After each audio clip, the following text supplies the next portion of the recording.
De quoi un bonnet rouge est-il le nom, un symbole forcément en cet automne social, mais quand c'est l'hebdomadaire d'extrême droite Minute qui veut en offrir à ses nouveaux abonnés, eh bien certains voient rouge à leur tour. Ainsi, un commerçant lillois, ex-breton, refuse de vendre à l'hebdomadaire ses coiffes très connotées. Jean-Marc Devred, Antoine Morvan. Fares Abida vient de s'installer dans ce local du Faubourg des Modes. Ce créateur textile qui a commencé par concevoir des parapluies propose aujourd'hui d'autres produits comme des bonnets. Ce bonnet de Marat Rouge du Léon, une région de Bretagne dont il est originaire, ne se vendait pas du tout avant le mouvement des bonnets rouges contre l'écotaxe, à peine plus maintenant. Non, pas plus que ça. Des petites commandes, mais ça joue à quelques dizaines, donc c'est pas un afflux.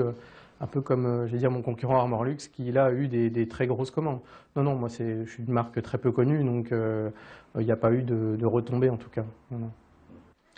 Il y a quelques jours, Fares Abida a reçu une commande d'une trentaine de bonnets rouges pour un particulier. Après recoupement des informations, il s'est aperçu qu'ils étaient destinés à Minute pour une campagne d'abonnement. C'est pourquoi il n'a pas donné suite à cette commande et suspendu la fabrication. Pour l'instant, il est hors de stock depuis quelques jours. Je crois que le dernier, on l'a vendu la semaine dernière. Donc je ne pensais pas en refaire d'autres parce que je me suis dit que de toute façon, le mouvement allait s'arrêter. Et moi, j'ai pas forcément envie de continuer à en vendre pour le moment, puisque c'est vrai que ça a une connotation maintenant un peu plus révolutionnaire, qui n'est plus le même mouvement qu'au départ. Fares Abida remettra les bonnets rouges du Léon dans son catalogue dans quelques semaines, quand le mouvement social se sera apaisé.